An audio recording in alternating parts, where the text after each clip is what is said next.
True Crime Brewery contains disturbing content related to real-life crimes.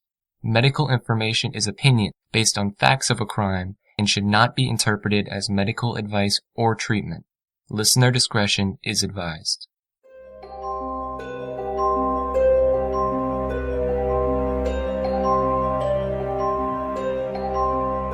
Today was obviously a really huge day for you. Justice Jeffrey Nettle has sentenced Adrian Bailey to life, but with a 35-year non-parole period. What's your reaction to that? Do you think it's enough? I don't think anything's enough. I can't think of a worse person than that man. And I wasn't expecting anything else. I wasn't expecting the judge to hand down life without parole, simply because people had told me this wouldn't happen. I certainly don't think the sentence for the rape charge was enough at all. Given what this man has done in the past, I think that 15 years is a disgrace, considering the maximum penalty for rape is 25. And I don't know what the maximum penalty is for if it's not for that man. I don't know who else could fit the bill of the maximum sentence for rape in Adrian Bailey. Part of the reason why the judge said he gave the sentence that he did was because he said that Bailey expressed some degree of remorse. What did you think about that? I mean, did you think he was remorseful, and did you think that it mattered? No. I think he was. I don't see how he was remorseful. I don't see a man who continually does the same thing over and over again to be considered remorseful. No, I don't think it matters at all. It would matter in maybe some cases, but not in the case of a serial offender. Not in the case of somebody who keeps doing it over and over again. If he has a little cry, I mean, I don't know what difference that makes to sentencing at all. It's baffling, it's bewildering to sit there and listen to somebody sort of coddle this man with ideas of remorse, and who cares if he has remorse? How did you feel when you found out that he had served 2 previous prison sentences for sexual assaults, multiple sexual assaults, threats to kill, abductions, the whole thing, and for the last sentence, he served less than half of the maximum penalty for 16 counts and 5 victims?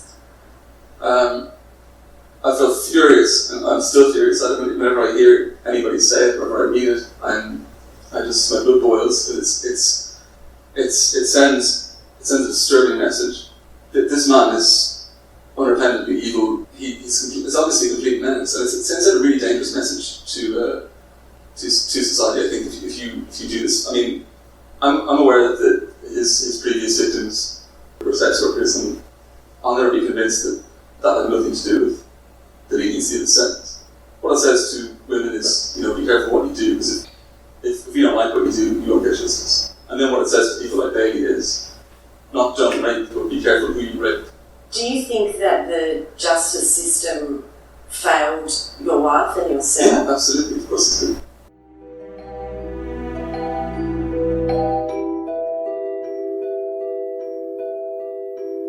Welcome to True Crime Brewery. I'm Jill. And I'm Dick. Now I'm going to apologize in advance for any problems with the sound quality of today's recording. As you probably know, we were on hiatus last week, and during that time we moved to New Mexico. So here we are in our new home, but without our equipment because it's still en route. So we've kind of jury-rigged some stuff, see how we do. So that's my disclaimer. Yes, it's going to sound shitty, there's no doubt about it. I don't know that there's no doubt, but I don't think it's going to sound as good as it should. Right, exactly. All right. Okay. But here we go. All right. 29-year-old Jill Marr was going about her daily life on September 22nd, 2012, when a man with a lengthy criminal record took it all away from her. That night, she'd gone out with some friends after work for drinks. On the short walk back to her apartment, she encountered serial rapist Adrian Bailey. CCTV would capture Bailey approaching Jill on the street at 1:40 a.m. She had her mobile phone in her hand. His face was obscured, but he was described by the blue hoodie that he was wearing. When Jill didn't make it home that night, her husband began to search for her, eventually contacting the police. She was officially a missing person at that point, but soon the awful truth would become clear. Jill had been brutally assaulted and murdered by a repeat offender out on parole. On top of the horror of Jill's rape and murder at the hands of Adrian Bailey, one other disturbing fact was exposed. The state's parole system was broken. How could a man found guilty of 20 rapes in a 23-year time span be allowed to roam the streets of Melbourne's suburbs after recently smashing the jaw of another man while he was already on parole? At the time of Jill's murder, Bailey was on parole after serving 8 years in jail for 16 counts of rape against 5 separate women. He had already served time before for rapes committed from the time he was just 18. It made the tragedy of Jill's murder even more senseless. At the Quiet End today, we're talking about a truly beautiful person whose life was taken by a man well known to be capable of violence. Jill spent her last day doing what many of us do, working in a job she loved, enjoying a few drinks in the company of friends, and making her way home on a well-traveled street just blocks from her home. So what went wrong? We're going to talk about that. So you'd like to talk about a beer? Yes, let's get a beer underway. Okay. I think I finally got this Australian beer stuff correct. Melbourne's a city in the state of Victoria. So I've got that part figured out. And Brunswick, where a lot of this story takes place, is kind of a suburb or a town outside of Melbourne. Correct? I believe so. So what I did for a beer, and this is courtesy of our wonderful Australian friends, this is Brunswick Bitter, which is brewed by Thunder Road Brewing Company in Brunswick, Australia. I think I got it. So this beer is a clear, pretty gold color. No head whatsoever, and I poured it pretty vigorously. Nothing much happened. Faint aroma of sweet malt, a little bit of hops. Not much for the aroma. And the taste is also a little bit lacking. Kind of a biscuity taste. A little hint of hops towards the end. So this beer is only 4.9%, so it's one of these beers you can be drinking more than one of, and it's certainly a nice, crisp, refreshing beer. It just doesn't have that much taste to it. But overall, not bad. Okay, thanks, Dick. Let's open it up. Okay.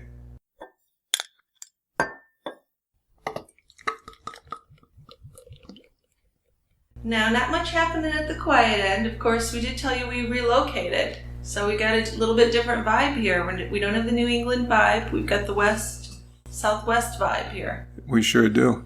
And there's people speaking Spanish in this place. Yes, which we need to work on. We certainly do. Yeah. Yeah, but it's a beautiful day. It is. Sunny. Another one of those perfect days, sunny and 100. I know, right? So sometimes we might have to have the Quiet End on the deck.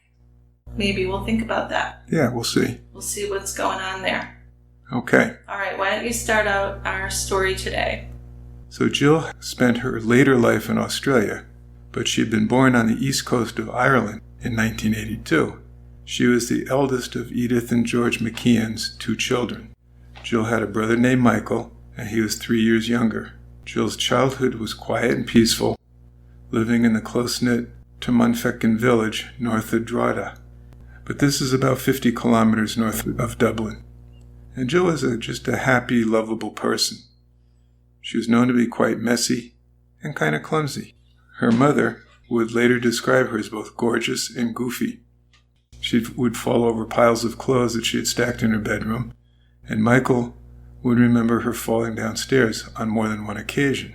Now, in 1990, her childhood changed, so she's 8 years old then. Father had taken an accounting position in Western Australia, so they made the move and she thrived in her new environment.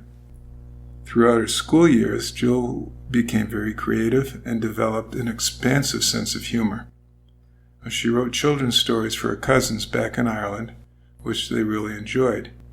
So she continued her schooling back in Ireland at St. Oliver's and at a small community college. Yeah, so she went back. So the college yearbook from Jill's graduation year showed a photo of her.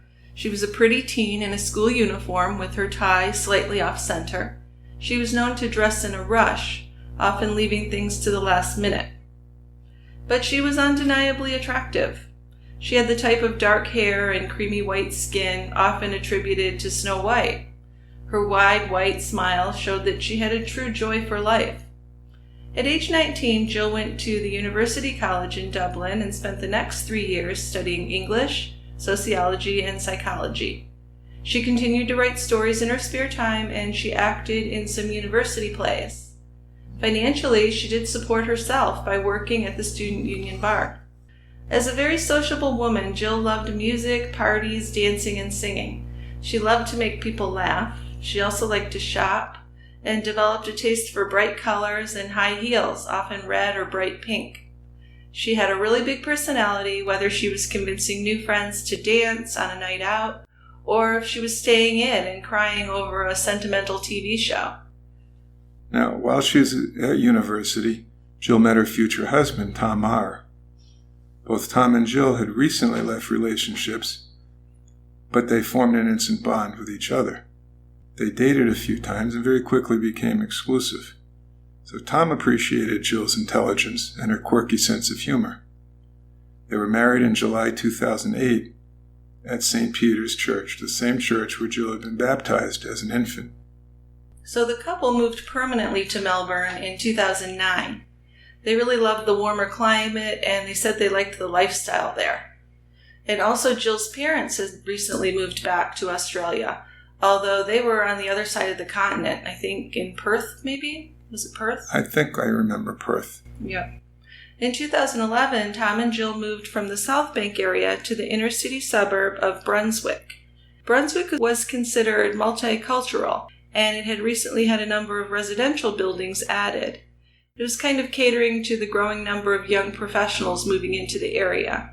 They're yuppifying it, huh? Right. So the main feature there was Sydney Road, which was this huge strip of shops, small businesses, restaurants, pubs, and it had many trendy bars and coffee shops. So really for these young working professionals. The Mahers lived 1 block away from Sydney Road in a modern apartment at a large complex in Lux Way. Now the main mode of getting around in that area was on foot, and this is how Jill and Tom socialized in their neighborhood. Many of the best places in town were just in a short walking distance of their apartment. The people in Brunswick considered their neighborhood to be pretty safe. In the years leading up to Jill's murder, the last well-known serious crime was back in 2004, when the patriarch of a family involved in organized crime was publicly gunned down in the Brunswick Club. Now, after Jill's death, residents would learn that their community was far less safe than they thought. There are people in the community that they had no idea they were, around all the time. Yeah. To me, this is kind of a scary thought. It's very scary. As you'll see when we get to the point. Mm-hmm. But it really is. And I think some of that is just because I'm so used to how things work in the United States, and I have little comprehension of what foreign countries do. Right. Well, and we've heard that Australia has been known for being quite liberal and right. Easy on crime. Yes. We've seen that in other cases. Certainly easy on crime from a United States point of view. Absolutely, yeah. Now, in March 2012, after 4 years of marriage, Jill and Tom hit a rough patch. They were both starting new jobs, and things were quite tense between them. They actually separated for a few weeks, but then Tom moved back in with Jill in June 2012. Jill had told friends that the short break had been good for their relationship.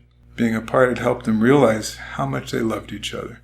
They missed each other, and the relationship seemed stronger than ever. Strong enough that they began to talk about buying a house and eventually having a child. Yeah, which wasn't always in the picture. They weren't sure that was something they would do. Right. So Jill began working as an administration professional, coordinating local radio shows with the Australia Broadcasting Corporation, ABC, in January 2012.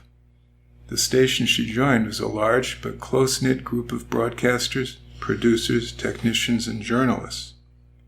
Now, Jill quickly became the go-to person whenever someone needed something. She was a person who brought positivity to meetings and acted as a competent professional. She was popular with all of her co-workers, and she never forgot a birthday. She loved to join in on all the celebrations. An independent, thoughtful, witty woman. Now, in the month before Jill's death, she spent a lot of time traveling. She took 3 weeks off from work, and she and Tom went back to Ireland for a wedding. They visited her grandmother's house, where she was able to spend some time with her uncle, Michael McKeon, and her 3 cousins. Her cousins were young women, and they loved to hear about her career and her life in Brunswick. A picture was taken of these 4 young women smiling with their arms around one another, and that photo would end up becoming a treasured family keepsake. On September 1st, Jill's brother Michael called her with news that their father had had a stroke, and Jill made the trip to see him in Perth and stayed with him for a week as he recovered. Before she returned home that time, they made plans for him to visit her and Tom in Melbourne when his health improved. But this was sadly the last time the family would all be together, and Jill went ahead and returned to work in mid-September. Now this brings us up to just a few days before Jill was attacked. So at this point, I think we should go over the background of her killer, Adrian Bailey.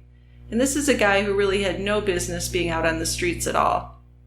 Not at all. It's just frustrating to think about. Not with his history. No. So Bailey was born in 1971. He grew up in Melbourne. He was the oldest of 5 children. From a young age, he learned how not to take responsibility for his behavior. He was someone who always had an excuse. Nothing was ever his fault. And as an adult, he would claim that he had been sexually abused as a child. But this is only his account of things, so we really don't have any way of knowing if that's true.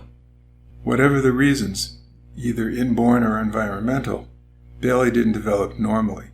He showed disturbing tendencies from a young age, with extreme mood swings and poorly controlled anger. Bailey associated sex with violence, power, and cruelty. So he left his home and his schooling in his teens. He did become a teenage father, but never developed stability in any of his relationships. He would move from woman to woman, job to job, and his life was punctuated with stints in prison. When he was 18, he did marry his pregnant girlfriend, but by the time the child was born, he had already been in prison and released from prison. Well, his first recorded sexual assaults occurred in 1990 when he was only 18. He'd been married for less than 2 months. While his wife was at work, Bailey supposedly organized a surprise party for her with the help of a 16-year-old friend of his sister. But this turned out to be a hoax. He used the opportunity to hold this 16-year-old hostage in the house. Then he attacked her and raped her. When charged with the offenses 2 days later, he denied everything in a taped police interview. Instead of being locked up immediately, he was released on bail pending his trial. So this was a part of the justice system that he would repeatedly benefit from in his entire life of crime. And he also had no regard for the rules of bail. After his release, he attacked again. That same year, he grabbed and assaulted a 17-year-old girl who was walking home from a bus stop. He ripped off her clothing, poked her in the eyes with his fingers, and grabbed her breasts and her genitals. He attempted to rape her, making some very graphic threats to kill her as well. He also told her that he would not leave any evidence for her to go to the police with. So really cruel. Yeah, and the amazing thing to me is this happened just days after he's released from the first rape. So threats were always part of each of Bailey's attacks. After every rape and sexual assault, he would try to frighten all of his victims by convincing them that he would return to kill them if they reported these attacks. So in addition to the pleasure it gave him to terrorize women, these same threats made it less likely that his victims would go to the police. However, in September 1990, Bailey's second known victim identified him. Now again, he made the same denials when he was interviewed by the police, and again, he was charged with attempted rape and making threats to kill, and again, he was released on bail. Which is outrageous. To me, it's unbelievable that he was released again. I mean, I can see the first time, right? Yeah, if it's his first offense. If it's his first offense. And we don't even know that. It's his first known offense. Right. Because we don't know what happened as a minor. Right. But after the second one... In a short period of time. Very short period of time. He threw his ass in jail. They didn't? No, they let him go again. And this isn't the worst of it, Dick. It gets worse. So 2 months after the birth of his child, Bailey had picked up a 16-year-old hitchhiker. She expected to be driven to the country town of Hillsville, but Bailey detoured to a remote area and attacked her, trying to force her to perform oral sex on him. Luckily, she was able to escape, and she did go to the police, and she had a very accurate description of him. When he was arrested this time, Bailey steadfastly denied everything. He even produced a bogus alibi. Now, he's still only 18 at this point, but he already showed some extreme cruelty and very devious behavior for someone so young. He was confronted with the evidence against him, and he eventually did make confessions to all 3 assaults. Although he never really took full responsibility, there was always a reason for it in his mind. An excuse, you know? Yes. So it was also pretty crazy that his wife stood by him. Yeah, in July 1991, he was sentenced for all 3 of these brutal sex offenses, all having been committed within a 6-month time frame. The charges included 1 charge of rape, 2 of attempted rape, 1 of detaining a person against her will for sexual penetration, 1 for threatening to kill, and 1 for assault with intent to rape. Now, he was sentenced for these crimes to 5 years in jail with a minimum non-parole period of 3 years. So you figure, okay, I mean, to me, again, as a United States citizen, that's pretty easy. Yeah. But that's the sentence. So. But it's even worse, right? Because he only ended up serving what? He didn't serve quite 2 years. Yeah. So what's this minimum period of non-parole for 3 years? They just kind of ignored that. I don't know how that gets changed, but there are a lot of changes get made, and a lot of these sentences get shortened. Yeah. So he showed remorse. He conned his way through rehab, and he got out of jail in April of 1993. But by 1995, his wife had left him. Now, finally. That's another bit of oddity. Well, I mean, she was very young. Yeah, but geez. And who knows what she knew. Your husband's been convicted of 3 rapes or convicted of assaulting 3 women? Well, I'm sure for a while she was on his side thinking he was innocent. That's how that works. Yeah, but he confessed. He did. All right. Well, I know we're starting to get into the nitty-gritty, but first, why don't we take a break for our sponsors? Yeah, let's get that done. So this episode is sponsored by one of my favorite beauty products I've talked about before, and that's Madison Reed Hair Color. Madison Reed is a company founded by a woman and a mother. I love that. Her name is Amy Arrett, and she named her company after her daughter. The way she's managed to bring together salon quality and affordability to give women beautiful, multi-dimensional hair color at home is really revolutionizing the way that women are coloring their hair. When I was younger, I had no money, and my choices were to stop being a blonde, to overextend my credit card with a trip to the salon, or to use the unpredictable, cheap, kind of crappy boxed hair color that you could get at the drugstore or the supermarket. And none of these choices made me happy. But when you use Madison Reed, you're going to look like you just walked out of a salon. It's convenient, at-home hair color with an ammonia-free salon-quality formula. You can experience beautiful hair color without breaking the bank or even leaving your house. How cool is that? Madison Reed is made in Italy, and they deliver it right to your door, all for under $25. You can find your perfect shade at madison-reed.com. Madison Reed is honoring our True Crime Brewery listeners with 10% off, plus free shipping on their first color kit. Just use promo code BREWERY. That code again is BREWERY, Brewery. This episode is also sponsored by Sunbasket. We've enjoyed many Sunbasket meals and have never ever been disappointed. Sunbasket delivers delicious meal kits right to your door, making healthy cooking easy and convenient for any busy lifestyle. The meals have a fancy gourmet appearance, but they're actually pretty easy and convenient, so you can cook healthy, delicious meals at home, no matter how much or how little experience you might have in the kitchen. Sunbasket has 18 healthy options to choose from every week, including paleo, gluten-free, lean and clean, and my personal favorite, vegan. So Sunbasket works with the best farms and suppliers to bring you fresh, organic produce, and each recipe features organic produce and clean ingredients. The best part is you get a delicious meal that is quick and easy. With Sunbasket, everything's delivered with 30-minute recipes, ready to whip up any time. No grocery shopping required. Well, that's the best part. You know, we do Sunbasket at least 1 week every month. And this week was our Sunbasket week because we've been traveling and we haven't had time to shop and do all that. So Dick took charge this time and he created their Mediterranean chickpea salad with pistachios and a golden raisin vinaigrette. The beans and nuts made it very hearty and filling, so it's so much more than a salad. And it was really delicious. It certainly was. And I like how they combine these ingredients because I'm maybe lacking a little in imagination, but I would never have figured out to put pistachios in this recipe.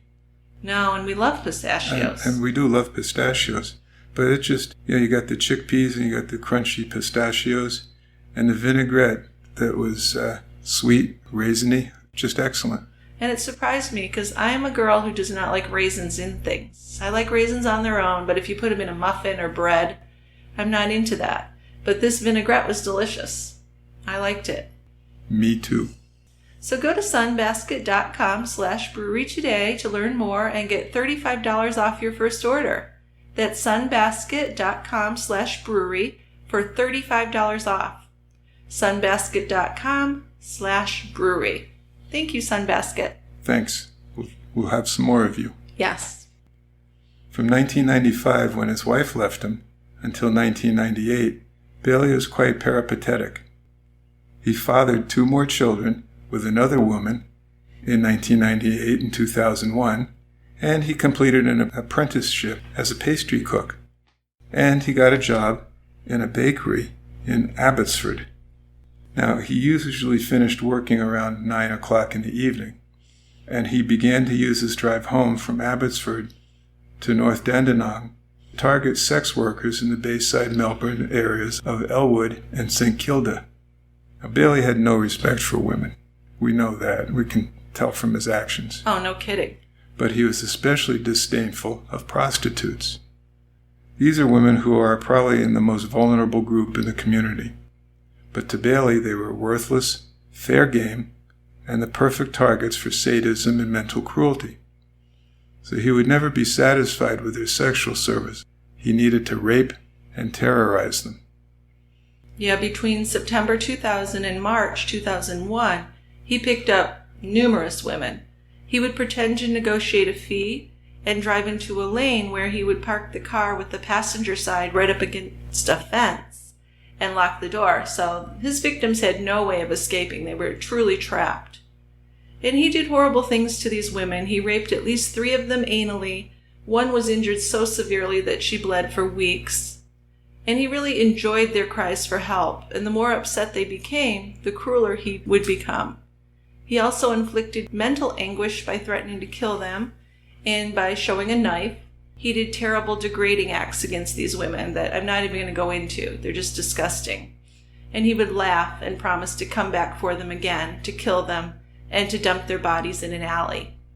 In his view of the world, sex workers were not only easy targets, but they were less likely to report his crimes to police. So not surprisingly, the sex workers didn't have all that much faith in the police to help them. Also, some officers wouldn't give high priority to assaults and rapes of sex workers. But there were a large number of victims who bravely did come forward and give statements. Detectives took statements from 16 women, but at least 5 of them were too afraid to go to court to testify against him. He was arrested in April of 2001. DNA samples linked him to the attacks. So when he was interviewed by the police, Bailey gave his usual denials. But after he was confronted with the evidence, he did admit to his involvement. So in his kind of deranged way of thinking, he seemed to think that his behavior was justifiable on the grounds that he needed to fulfill his sexual needs with sex workers because he couldn't inflict the acts on his partner. Now, that's a pretty convoluted way of thinking. Well, his whole way of thinking is deranged, yeah. He would explain that he didn't see it as rape because he wasn't getting the sex he needed at home. It was all the fault of his missus, as he would call the women he was with. So his partner, who he called his missus, even though they were never married, was also a victim of domestic violence at his hands, it turns out. So she stood beside him for a long time. And that's what happens, right? Exactly. The battered woman syndrome. I don't know if they still call it that, but there's probably a more politically correct name for it now. But they keep denying right, that this stuff's going on. Yeah, well, I mean, their whole way of thinking is messed up by living with this person and listening to them. Yeah. And being abused by them. That's just living with them is the start of the problems. Exactly. But he had seemed to maintain an apparently normal life while going out and brutally assaulting women. And his father wasn't totally convinced about that, though, because he told police he thought something was strange because Bailey would finish up at work at 9 p.m. and never got home until around 1 a.m. So he kind of knew he was up to something, although he would say he didn't know what exactly. So Bailey was charged with 43 charges of rape, false imprisonment, making threats to kill, and recklessly causing injury. Despite this, he was granted bail of $5,000. Now eventually he did plead guilty, but only 5 victims ultimately came to court, so the charges were whittled down to a still huge 16 counts of rape against 5 women. Yeah, and he admitted in his court hearing on these charges that he had simply gone through the motions while he had attended a sex offender rehab in his last stint in prison. A psychologist's report suggested that he may have borderline and antisocial personality traits. And at sentencing, the judge stated that an attempt must be made to protect society from Bailey. Back in 1992, the maximum sentence for rape in Victoria had been raised to 25 years. But not even the most depraved offenders had received this sentence. Many saw this as a real opportunity then to give a very violent repeat offender, Bailey, the maximum sentence and make a public statement about how the justice system sees violence against women as a real priority. But that didn't happen. No, it didn't. He was sentenced to 11 years in prison with a non-parole period of 8 years. So looking at this in realistic terms, his sentence equated to less than 1 year in prison for each rape. And this makes me wonder, if Bailey didn't deserve the maximum sentence, who would? It's really hard to fathom. Look at this. Mm-hmm. So his latest attacks involved 16 rapes and extreme sadism that showed very much a hatred for women. His previous record also included sex offenses against 3 teenage victims. Now, he had been imprisoned before, and he showed no sign of rehabilitation.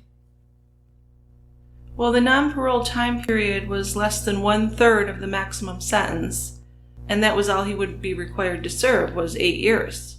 So what do we think Bailey would learn from this sentence? I think he'd learn that these types of crimes really aren't serious. Maybe that society accepts a certain amount of sexual violence against women, especially sex workers. Yeah, I was going to say that. I mean, despite what people say, I think sex workers are at the lower end of the ladder here. Well, we see that in cases time and again. I mean, Sure. Look at the Green River Killer, how many women he killed. And, the thing is, a lot of these women had run away, so their family wasn't looking for them. Yeah. And priority was just not given to them. Now, I would wager if he raped the Prime Minister's wife, the Would have been sentence different. would have been a little stiffer. I think you're right. So although the judge said if Bailey were granted parole, he should remain the subject of stringent supervision and restrictions, but he was still allowed the customary discount to his sentence because he did enter a guilty plea.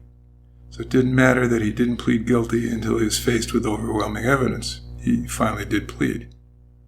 Now, after his sentencing, a DNA saliva sample taken from him as part of the 2001 investigation was actually not retained on the Victorian or National DNA database.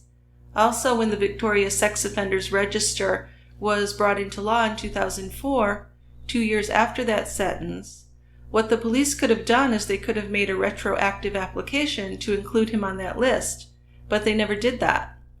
I guess it was just an oversight, but it seems like a big oversight. Sure does. His crimes weren't reported, and he was not known in the community as someone to look out for then. mentions that many of his victims were sex workers actually brought a lot of prejudice, as if being a prostitute linked them to being violently assaulted. Rape victims are often judged according to their appearance and activities before an attack, and we don't do that with other types of crimes. Now, of course, this is something we've talked about a lot. We have. Yes. And, of course, they shouldn't be judged by their appearance and activities. Yeah, but in reality, that happens all the time. It does. It really does. So it's really important, I think, for the law to look at it in a more judgment-free way and to look at everyone equally. The law is supposed to be applied equally. Right. And it's not. No.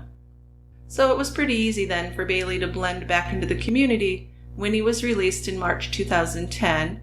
So he did serve his 8 years. Yeah, he did.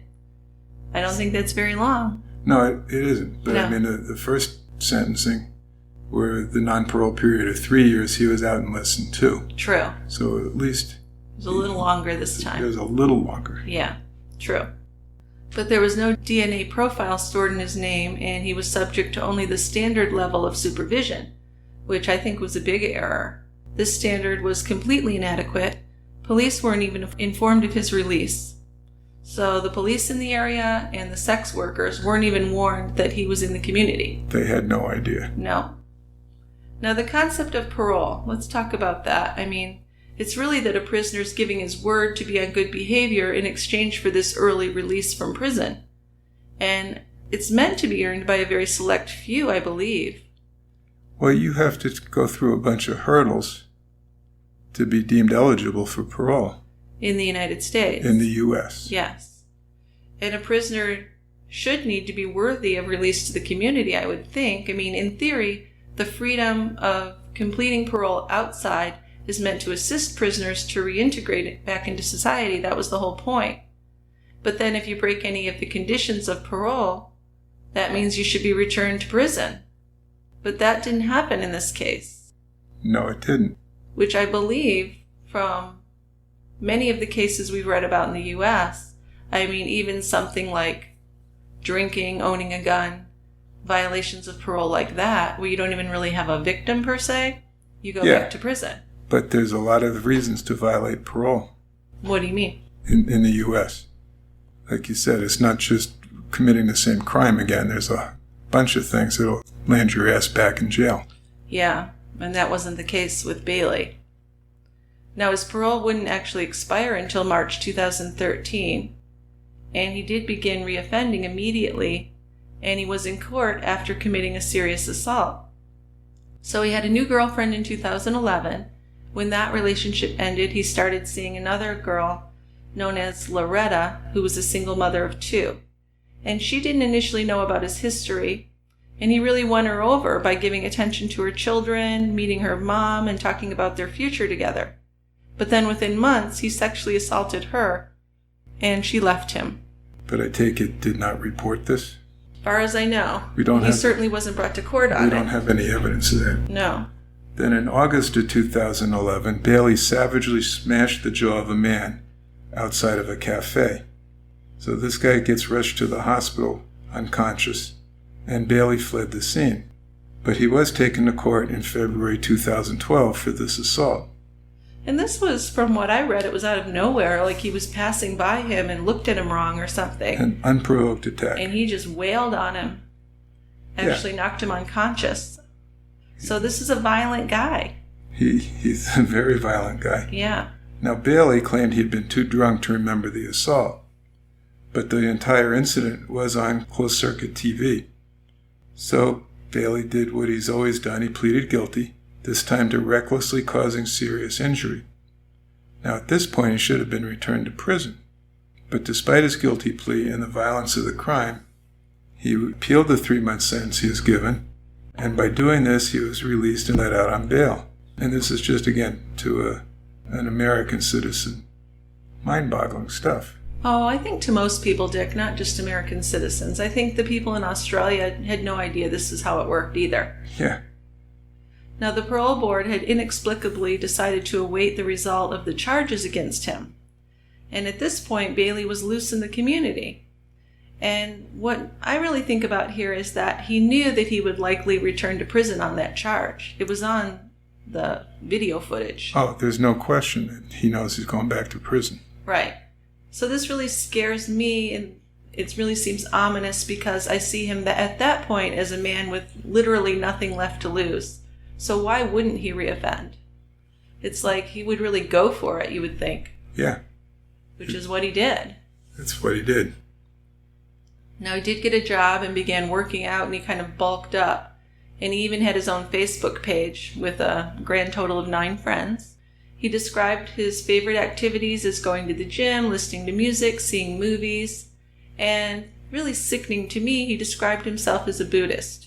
That's almost laughable. It's totally laughable. Jesus. Now, by August 2012, he missed 4 appointments with his parole officer, which should have been enough for him to go back to prison for that, but nothing happened. Nothing happened. So this is an opportunity just 1 month before Jill's murder, when Bailey could have been put back behind bars easily, but he wasn't. No, he wasn't. So Friday, September 21st, 2012, Jill Meagher was finishing up the work week. So at around 5 o'clock, Jill met her friend and ABC work colleague, Sky Condon, at her desk, and they left together for a drink. So on CCTV, you can see the 2 women moving through the automatic exit doors. They walked to the Ludlow Formation bar, where they each got a pint of cider. Sky's boyfriend, Tyrone, arrived, and the 3 had a drink. And this is all well-documented stuff. Yes, it is. So Jill left around 7:40 to go to a birthday celebration for another co-worker. This get-together was at the Fad Gallery in the Chinatown region of Melbourne. On her way to the Fad Gallery, Jill saw her friend Ken Baird unlocking his bicycle. So she stopped and chatted with him for a few minutes before she continued walking and arrived at the birthday party around 8 o'clock. So after a few drinks with the party, Jill met up with 3 other friends, Tom Wright, Joel Church, and Mark Veer. 9:30, they took a taxi from the Fad Gallery to the Brunswick Green Bar on Sydney Road, which was just a short distance from Jill's apartment. So at 9:47, Jill sent a text message to her husband Tom, telling him she was at the nearby Brunswick Green and inviting him to join them. You know, Tom had just ended his work week by having drinks with friends, and he'd arrived home around 6. So by the time Jill's text arrived, he was asleep on the couch and he missed it. But Jill also texted another friend who lived nearby and invited her to the bar, but that friend couldn't make it. Joel and Mark left Brunswick Green at midnight, and Jill and Tom Wright stayed there until closing time at 1 a.m. Then the 2 of them decided to have one last drink and walked further up Sydney Road to Bar Etiquette. Tom Wright was in a very celebratory mood because he just learned recently that his partner was expecting their second child. They chatted at a table in the beer garden, and Jill told Tom that she would be happier writing comedy scripts than she was at her current job. So they were kind of getting into a deep conversation about what they really wanted from life. Things were settling down from the party atmosphere to more connecting and talking. So it was 1:30 when they left Bar Etiquette, and Tom Wright made offers to share a taxi with Jill or to walk her to her apartment, but she declined. She was only actually 800 meters from her building, and she'd walked that path many times before. 800 meters, half a mile. Very close. Well, plus it's very well lit and heavily populated there. Even at 1:30 a.m., it's lively and social. In 2.5 minutes of CCTV footage, 13 taxis drove by, as well as several cars. So walking home wasn't particularly risky. In fact, she was so close that taxi drivers may have turned her down because it would be such a small fare. She was a bit tipsy, but not drunk. Also, the police station was only a few meters down the road. But of course, Jill has no way of knowing that she was going to cross paths with Adrian Bailey. But a lot of Bailey's evening was also captured on CCTV. He finished work at 5:41 and went and took some cash out at a local ATM. He was wearing tracksuit pants and sneakers with a gray beanie. He was also wearing his blue hoodie sweatshirt. He attended a work function that night at the Quiet Man Hotel. He walked into the venue at 7:28 with his then-girlfriend. He had changed clothes and was wearing a pair of jeans and a gray long-sleeve shirt.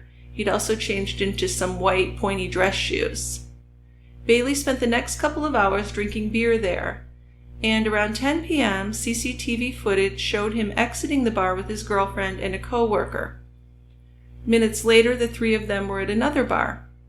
Bailey was seen arguing with his girlfriend over some jealousy issues. He made a comment about her talking to other guys, and his co-worker left in a taxi. At that point, his girlfriend said she was going to the toilet, but she left the venue out the back door, and she took a taxi back to their apartment, where she told her landlady that she was hiding from Bailey. And from that point on, she ignored all of his texts and calls. It took a while for Bailey to realize that his girlfriend had ditched him, and at 12:24 a.m., he's caught on camera strutting around and trying to reach her on his cell phone, probably angry, from the looks of it. And it's believed that he then took a taxi back to the apartment, but his girlfriend had gone out again, so she wasn't there. And this is when he changed back into his blue hoodie. According to Bailey, he tried to take a taxi back to pick up his car, but more likely he decided to go out and find a woman to assault. According to his story, he was kicked out of a taxi somewhere along Sydney Road because the driver thought he was too drunk and might vomit inside the car. This area had many venues, and Bailey would have known that young women would be heading home around that time of night. Sure, good hunting grounds. Absolutely. So just after 1:30 in the morning that Saturday, the 22nd, CCTV footage from the storefronts and businesses along Sydney Road in Brunswick showed Jill walking along in her heels, slightly wobbly, but making steady progress. Once she reached the busy Zagami's Hotel, she crossed Sydney Road after waiting for a few cars to pass by. Now, during these last few minutes of her life, Jill used her mobile phone to call her brother in Perth. There was a 3-hour time difference, so it was only 10:30 in Western Australia. This connection was bad, though, so Jill hung up to wait for her brother to call her back. Now, despite the poor reception, when he did call her back, her brother Michael would say he could hear a male voice in the background. But this is thought to be before Bailey approached Jill.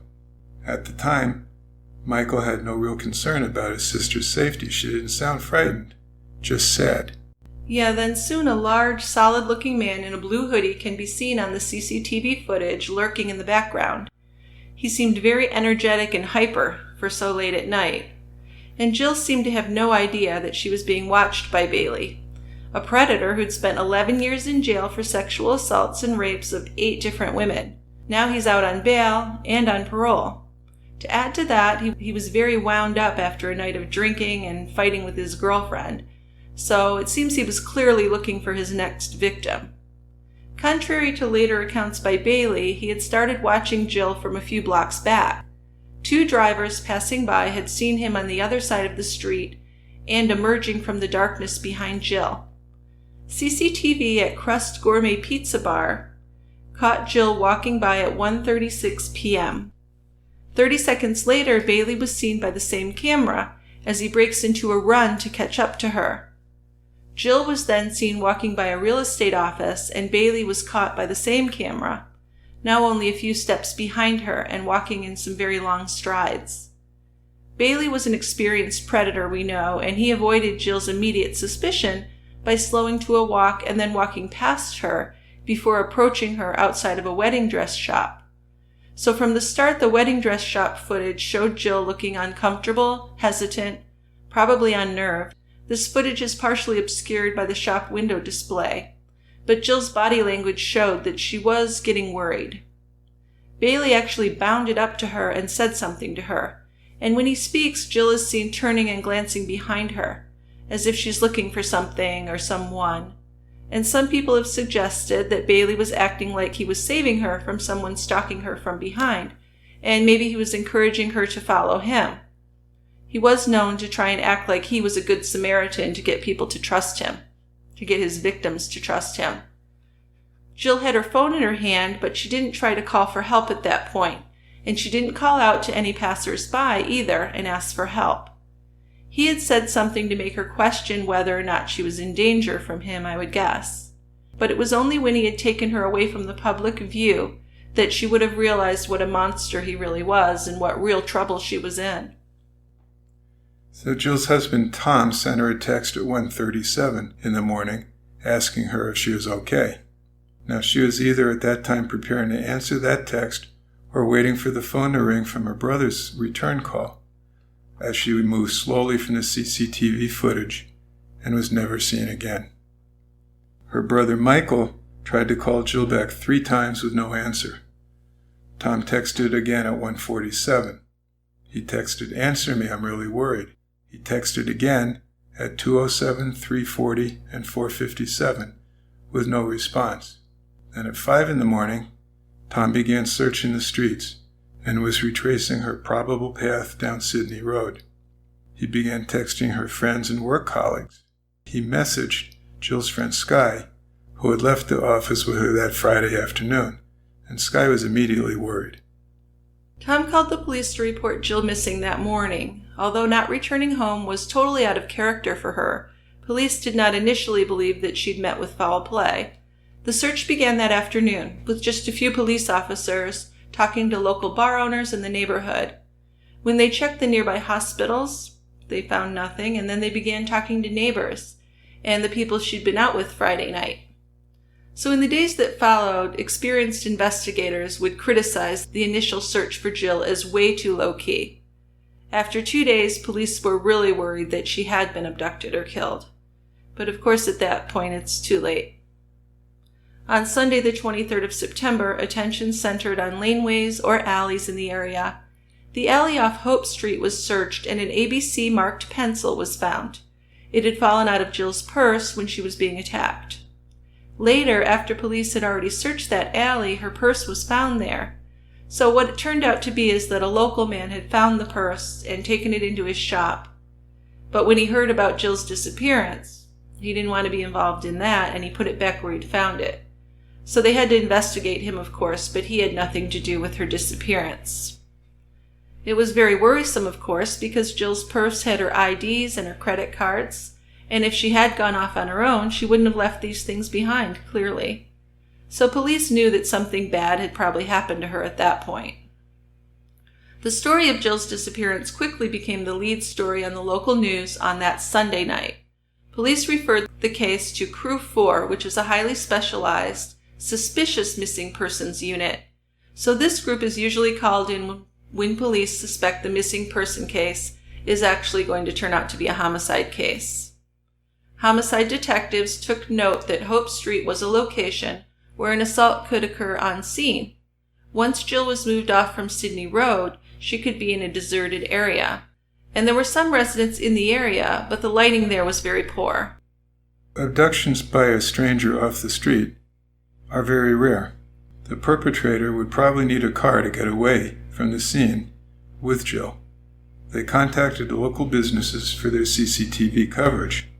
And as we all know, statistically, Tom Maher would be the most likely suspect in his wife's disappearance. So he was investigated heavily before he was ruled out as a suspect.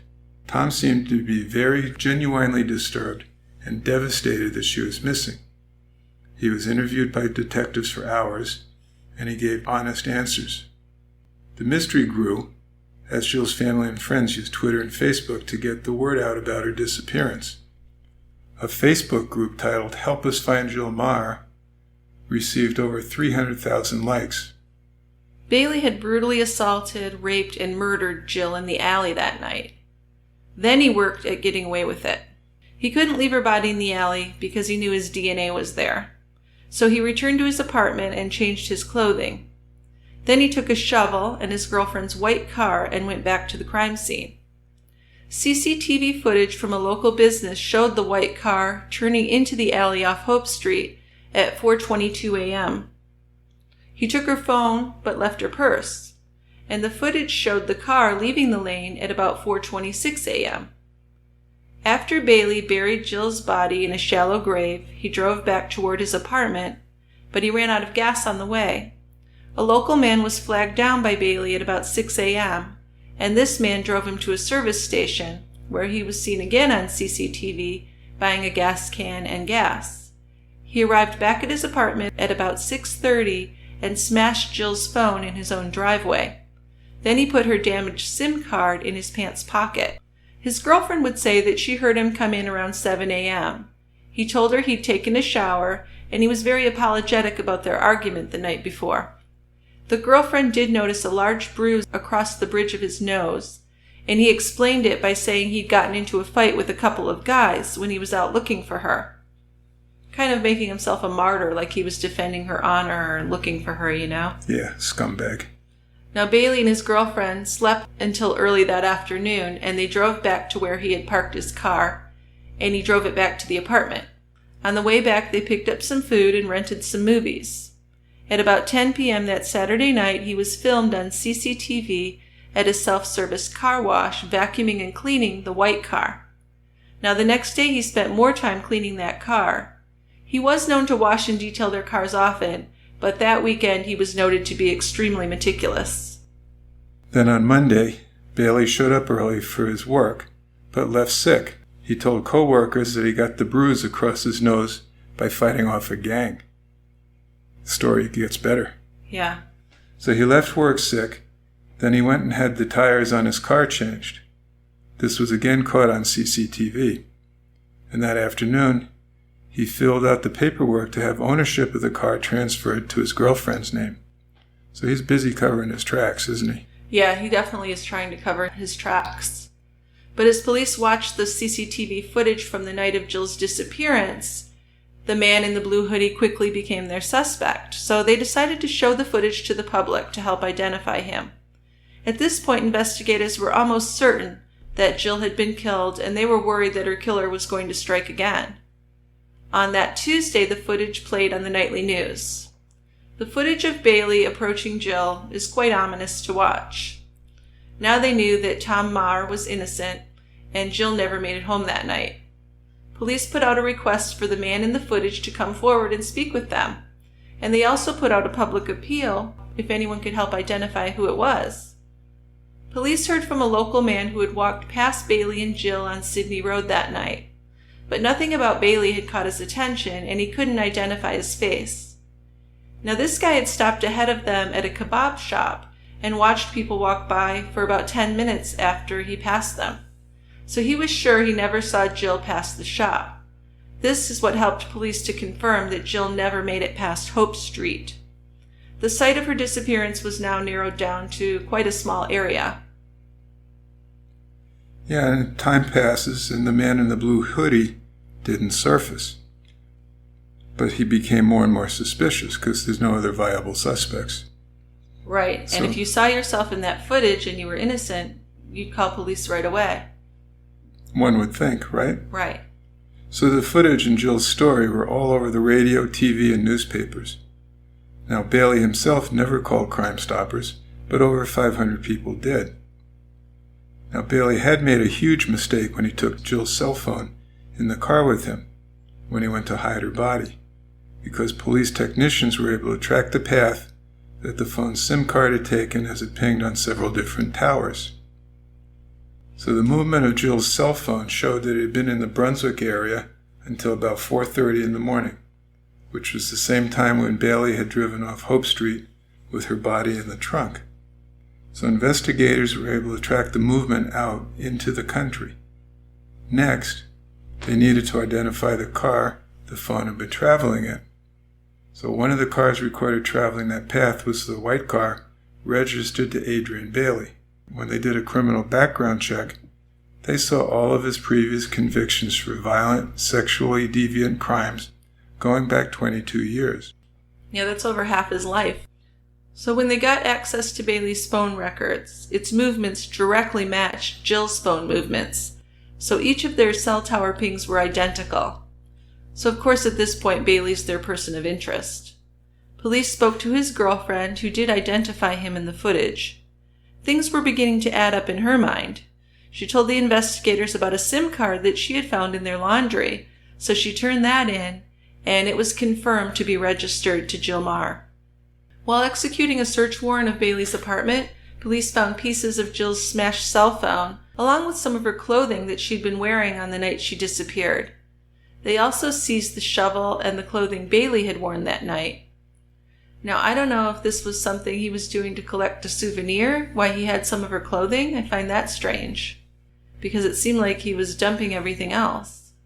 Well, and even finding pieces of her cell phone. Yeah, smashing it at his house was... Yeah, not cleaning it up. No, but nobody said he was smart, did they? Apparently not. No. Well, a phone call was placed to Bailey's workplace, and he was asked to come home. And when asked if this had something to do with the previous Friday night and the bruise across his nose, he told his co-workers that it probably was related to that. Now, he was taken into custody that afternoon when he got home and taken in for questioning. As he had with his previous crimes, he denied having anything to do with Jill's disappearance at first. When he was confronted with the overwhelming amount of evidence, however, he made up a story about how Jill was nasty to him. He said he had no intention to kill her, but he was trying to help her. But then she flipped him off and he lost his temper with her. He even put part of the blame on the fight he'd had earlier with his girlfriend and on his drinking. He even shed some tears. Clearly not for Jill, though, but for what he was going through. On Thursday, September 27th, Bailey took police to where he had buried Jill's body. Up until his arrest, Jill's family, of course, was holding out hope that she would be found alive. So the news that she had been killed was obviously heartbreaking. Bailey's arrest and the finding of Jill's body generated considerable media and public response, especially when it was soon revealed that Bailey was already on parole and for the series of sexual offenses that he had been imprisoned for. There was a 2-day committal case in the Melbourne Magistrates Court that was scheduled to begin on March 12th of 2013, and according to news reports at the time, Bailey intended to fight these charges. On the 5th of April, he pled guilty to the rape and the murder, and on the 26th, he pled not guilty to several other sexual assaults in Melbourne, dating back to 2000. But he did confess to Jill Maher's abduction and murder. Yep, he did. So Bailey appeared in court in June 2013 for a pre-sentencing hearing. Victim impact statements from the Maher family, Jill's friend Effie Lyons, and her former supervisor at the ABC, Catherine Hurley, were read. Catherine's statement actually revealed that many of Jill's ABC colleagues had sought counseling from the ABC's Employee Assistance Program, just because they had such a hard time dealing with Jill's death. On the date of the pre-sentencing hearing, a suppression order was also lifted, which allowed Bailey's extensive history of rape and violence to finally be revealed. And then on the 19th of June in 2013, in front of a packed public gallery at the Victorian Supreme Court, Bailey was sentenced to life imprisonment with a non-parole period of 35 years. Outside the court, George McKeon, surrounded by the rest of Jill's family and supporters, announced that justice had been done. Well, I guess it had in theory, but a non-parole period of 35 years is not great. No. He didn't get life without parole, and that just seems to be something they just didn't do. It just wasn't done, I guess. There's just such a difference in the justice system. If this had been in the United States, if it was in the wrong state, he would have been sentenced to death. Absolutely. I think it would have been a death penalty case, yeah. But even if it wasn't that, I think he would have gotten life. He would have gotten life without parole, yeah. Well, not to be totally pro-American, but I also don't think he would have been out if he was in the U.S. He wouldn't have been. We certainly have our problems here, but I don't think he would have been free. And then in September of 2013, Bailey filed an appeal against his sentence through Victorian Legal Aid. The appeal argued that the minimum sentence was too long and that he had not taken perverted pleasure in murdering Jill as stated by the sentencing judge. This appeal was dismissed. Well, by March of 2015, he'd been found guilty of 3 more rapes, of course, that were committed before he killed Jill, and he had 3 separate trials that were held in 2014 and 2015. These victims, 2 sex workers and a Dutch backpacker, came forward due to the high level of publicity over Jill's rape and murder. By then, he'd been convicted of sexual crimes against 12 people. And later, in May 2015, he was sentenced to another 18 years, which brought his non-parole period up from 35 to 43 years. Still amazed. Yeah, I mean, by then, though, he'll be a very old man. Yeah, but if he's got this 35-year sentence and then they find 3 other people testifying against him, they only increase his sentence to 43 years? Right. Well, I mean, they gave him another 18 years, but the non-parole period was only extended by another 8 years. Right. Well, yeah, I'm not saying it's great. So in June 2015, Bailey lodged an appeal against 2 of the 3 convictions and the extended non-parole period. This appeal was also thrown out. Well, he made another appeal in July of 2016 against 1 rape conviction, and he was given a 3-year reduction to his sentence. That made him eligible for parole in 2055, and at that point he would be 83 years old. Bailey's lawyer told the court that his client had been diagnosed with borderline personality disorder and alcohol dependence. It was also said that he'd been physically abused by his father and sexually abused by an older female relative. I mean, I think that if that happened to him, that's sad, but many people have been abused in their childhood and don't do these things, so I really think it's irrelevant. It is. I mean, it might explain why he acted like he did, but It might explain some of it, yeah. but it doesn't make any difference in the long run. No, it doesn't excuse it in any way, and it doesn't give us any reason to want him out sooner, for sure. That's right. So by late June 2013, there have been changes in Victoria's parole laws. And these changes came about as the direct result of women like Jill being attacked and killed by parolees. So, for example, if parole is breached, then penalties of up to 3 months imprisonment and a fine of up to $4,200 can result. And police can now formally act if a parolee breaches parole, and violent offenders would automatically go back to prison if the breach was a serious one. I would argue that violent offenders should automatically go back no matter what it is. Yeah. You know? If you jaywalk. Absolutely. So the then Premier of Victoria, Dennis Napthine, commented in June 2013, "There is no doubt the system failed Jill Meagher. Under the changes we've already introduced, the offender would have been back in jail, not on the streets. Our actions are the minimum we can do to try and make sure this never happens again." I would agree. That's the minimum. Yes. In August 2013, former High Court Justice Ian Callanan recommended 23 more changes to the Victorian parole system. He recommended that a full-time parole board be created because they actually only had a part-time one at that time, and that prisoners should have to prove that they were low-risk offenders before being granted parole. To me, that should just be obvious. That's the way it should be. Yeah, I mean, to me, again, If you're not low risk, why are you given that opportunity? That's a no-brainer. I think so. An electronic database, he also said, should replace the paper filing system that they were currently using. Another no-brainer. Yeah. So Jill's widower, Tom, left Melbourne and returned to his hometown in Ireland in 2013. He returned briefly to Australia in November 2014 to promote the White Ribbon movement, and this was a campaign to stop violence against women.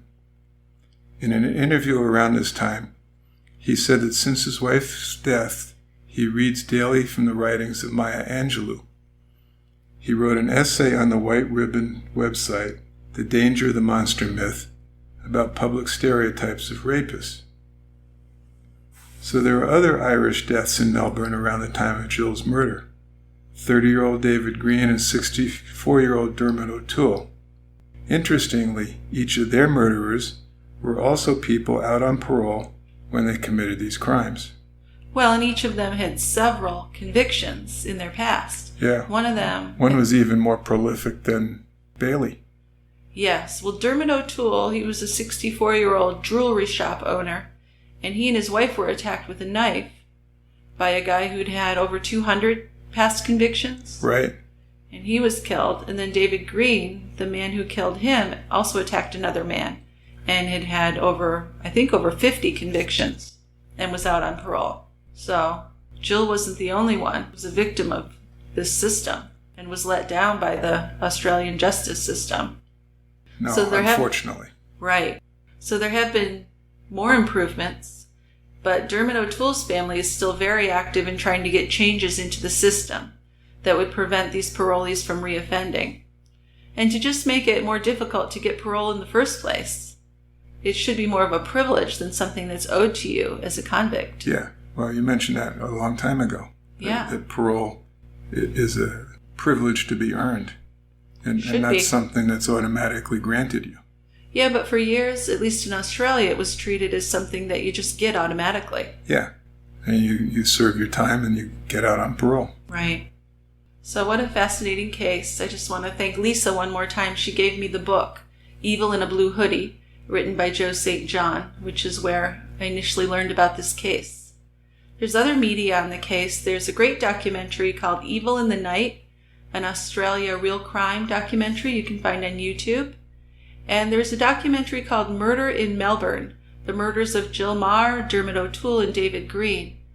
So before we get to our listener feedback, I just want to give a thank you to our listeners. We really missed everybody last week. I felt like something was missing. I'd also like to thank our Tie Grabber members and our Patreon supporters, and everyone who's taken the time to write to us and leave us voicemails. If you have feedback or a crime you'd like to suggest, please email us, direct message us, or leave us a voicemail. We had a little burst of voicemails when I asked for them, and now it's kind of fallen off, so if you have an idea for a voicemail, we'd love to get it. You can just click on Leave Us a Voicemail on our website, tiegrabber.com, and I actually upgraded our widget there, so there's a 3-minute minimum, so you can talk for 3 minutes before you'll get cut off. So I think that's a pretty good amount of time to leave a voicemail. 3 minutes, you can usually get in what you want to say. I would think. Yeah. I could do it in about 30 seconds. Well, you're very succinct, right? Right. But also, if you'd like to email it to us, if you're a little too shy, you can email to truecrimebrewery@tiegrabber.com. Now, if listening to True Crime Brewery is a positive part of your life, if you missed us last week and you enjoy an extra episode to fill in the blanks here and there, you can offer us support by joining Team Tie Grabber at our website, tiegrabber.com, or by becoming a patron at patreon.com/truecrimebrewery. As a member, you'll get access to about 20 members-only TCB episodes and all of the new ones that we release once a month. These are full-length episodes that we put just as much effort into as our regular episodes. Now, when you join, you're helping to pay for the costs of producing and distributing the show, plus we're going to send you some gifts. And after you sign up, please check your junk mail if you don't hear from us right away, because sometimes that's where your instructions might end up. These are automated emails, and sometimes that happens. There are other ways to offer us some support as well. You can support us by following us on Twitter at TieGrabberPods, on Instagram, or on Facebook. You can also participate on Facebook in our True Crime Brewery Fan Discussions page, which is a private group that you can join, and you can talk to us about crimes, and all your other friends don't have to hear, what a true crime freak you really are. Also, if you take a few minutes to leave us a review on iTunes or wherever you listen to our podcast, that would help us out a lot. So, on to feedback. Okay, we got a couple of voicemails. So the first one is from Kristen S. with a case suggestion. Okay, so let's listen to that.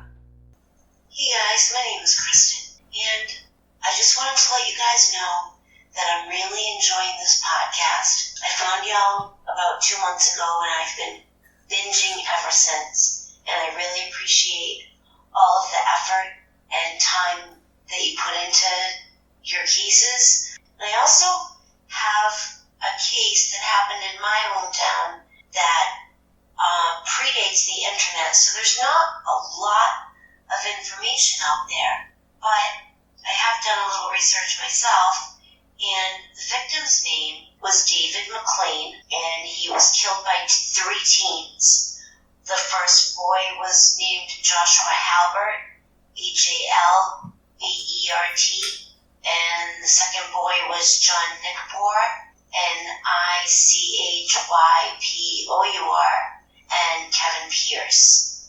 And on the 28th of September 1988, these 3 teens went to David McLean's house to drink and get high, and David was a known homosexual. And the 2 boys cigarettes, and when they came back, the third team said that David had made a pass at him, and them all being on acid decided it would be a good idea to kill him. And they beat him with a baseball bat, they cut his throat, they stabbed him, they beat him, they did, all kinds of mean, nasty stuff to him.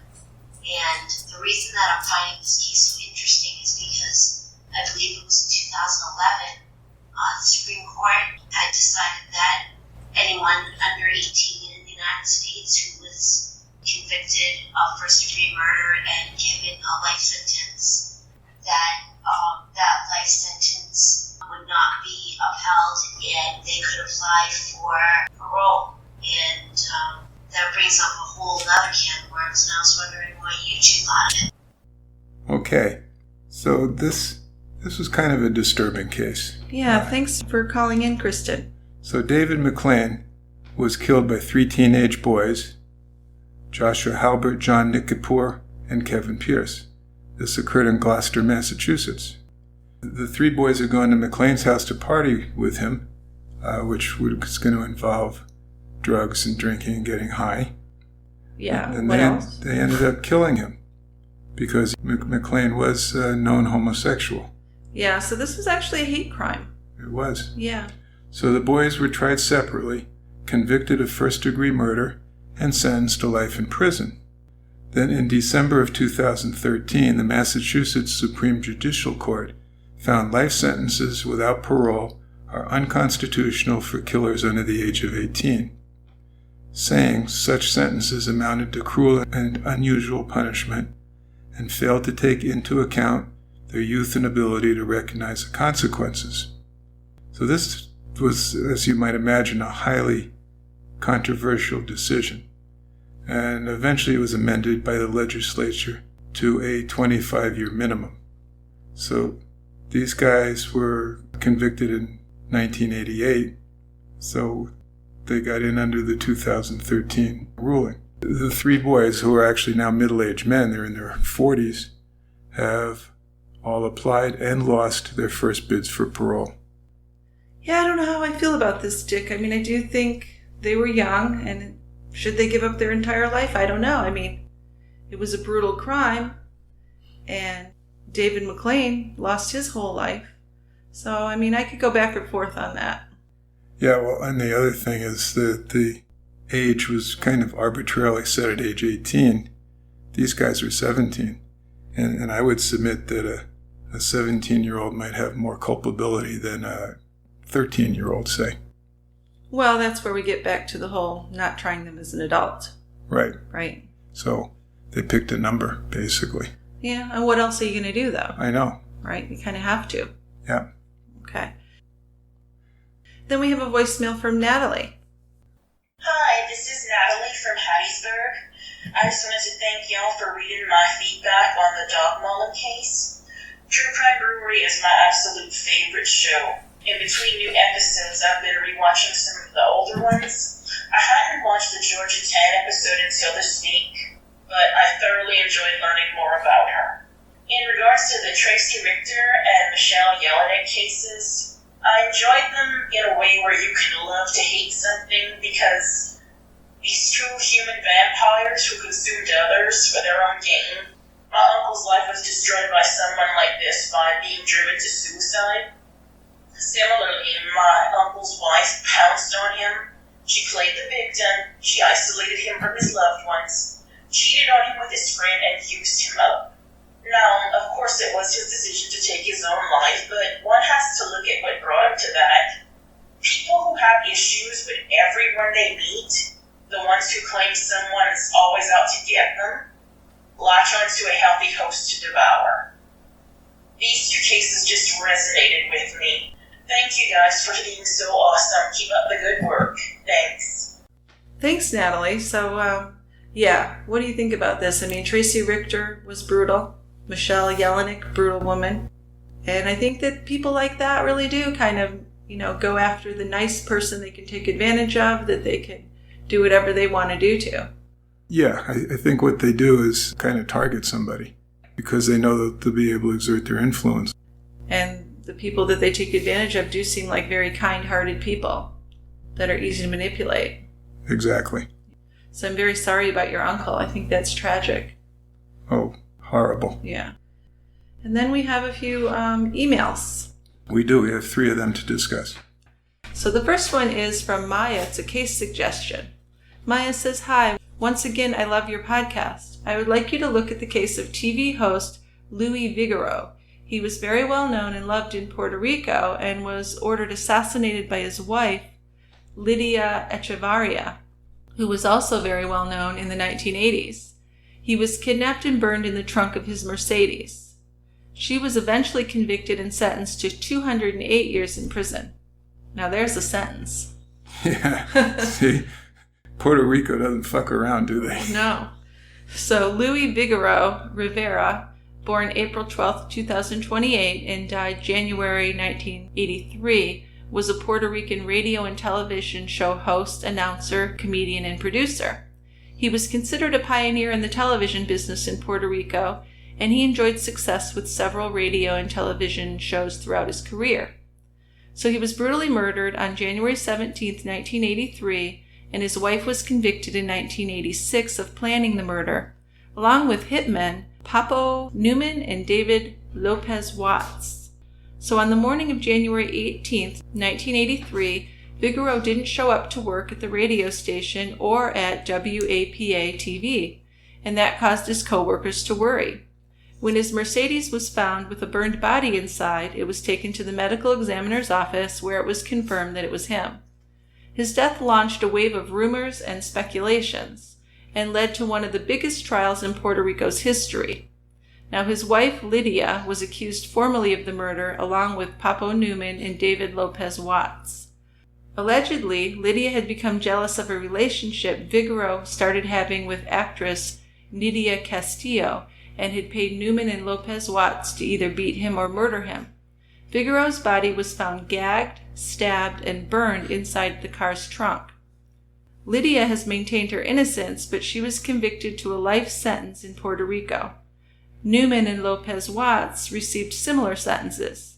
However, Lydia and Lopez Watts only served about 12 years in jail. In January 2000, Governor Pedro Razzeo granted Lydia a pardon, which was largely criticized by the people. At the time of his death, Figueroa was about to begin another game show, A Million, which eventually became one of the most popular shows in Puerto Rican television history, under the hosting of Hector Marcano and produced by Figueroa's son, Luisito Figueroa. So I like the sounds of this case. I think I would like to cover that. I know there's not a huge amount of information out there, but it's juicy. It is. I like the sense that it's a Puerto Rican crime. We haven't done any of those yet. To me, that'd be an interesting case to do. And the other thing that would be interesting to me is that huge sentence reduced to 12 years. I'd like to know what was going on with that. Yeah, it'd be interesting to find out how that happened. Yeah. So yeah, we should definitely look into that one. So thank you, Maya. Let's do that. Then we have an email from Lisa B. with a case suggestion. Lisa B. says, "I'm so thankful to have found your podcast on Stitcher. Love it. I'm a nuclear pharmaceutical courier. Love my job, but sometimes the long hours behind the wheel are quite boring, and your podcast makes driving 10 hours a day bearable. I do want to suggest a case out of Missouri from 1992, where a wrongly convicted man served a 16-year sentence and was later released due to a new sheriff reopening the closed case. 19-year-old Michelle Lawless was beaten and shot 3 times in her car. Lots of twists and turns in the story. Think you guys would enjoy this case. Thanks for all the great laughs along the way in your stories you share on cases. I'll tune in next time at the quiet end." So just a little very quick synopsis. In November 1992, Rick Walter, who was at that time a part-time deputy and is now sheriff, discovered the body of nursing student Michelle Lawless in her car on a Missouri highway off-ramp. Michelle had been shot and brutally beaten. Now Joshua Keyser was convicted of her murder in 2003. Then in 2006, the new sheriff, Rick Walter, reopened the case because he believed Keyser had been wrongfully convicted. Walter felt that a number of leads in the case had never been followed up on. And a result of this reopening the case, Keyser was released from prison in 2009. So as Lisa suggests, or as Lisa stated, he served 16 years for a wrongful conviction. Now, at this point, the case does remain open, and new leads are continuing to emerge. They've even exhumed Michelle's body, hopefully to obtain some DNA evidence. We shall see. And I think this would be something interesting to look up. We'll see. One thing I really like to do is I'd like to do more false confessions, wrongful convictions, that kind of stuff. Yeah. Yeah. Okay, well, thank you, Lisa. All right, one more. Yep, Susanna E. has a case suggestion. Hi, Jill and Dick. I love TCB and look forward to seeing the episode drop every week. The way you handle cases is always in-depth but sensitive to the victim. I have a case suggestion for you from the UK. I know you have said it's hard doing cases that involve children, but this one, the victim was found alive and well. It's the case of the kidnap of Shannon Matthews. On February 19, 2008, 9-year-old Shannon Matthews was reported missing by her distraught mother, Karen. What unraveled over the next couple of weeks was a nationwide hunt of the missing girl. It is a case that was compared to the disappearance of Madeleine McCann. The search went on for nearly a month with public pleas from her mother to bring the girl home. Then, on the 14th of March, good news. Shannon had been found alive. The kidnappers were arrested and charged over the next couple of weeks, including her own mother. The case involved neglect, fraud to get reward money, and what would drive a mother to do that to their own child. There is also the effect the case had on the people surrounding the case. The deception on all those who supported Karen while she was a worried mother, in particular on one friend. I think this would be a good case for a discussion at the quiet end. If Dickie needs a beer selection for a good Yorkshire beer, it would be Black Sheep Brewery. Ba-ba. Now I do like the idea of doing one with a happy ending. That's a great idea. Well, yeah.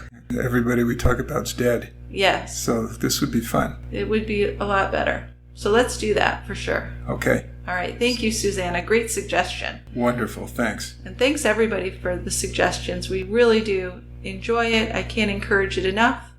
If you would send us a voicemail or an email, we read them all, and we try and put most of them in an episode. We do. For the most part, yes. Now, I've been a little lax lately. We've been busy. But that's my excuse. Yes. But I'm going to get caught up, and we'll have a new one come out in a week, and I'll have plenty of feedback. Yeah, so if you sent a voicemail or an email a week or two ago and it hasn't been on an episode yet, do not despair, because it's probably a file somewhere on Dick's laptop, and it will come to the surface. Promise. All right, guys, girls, thanks a lot. Okay. See you in a week. We will see you in a week at the quiet end. Thank you for listening. Bye. Bye-bye.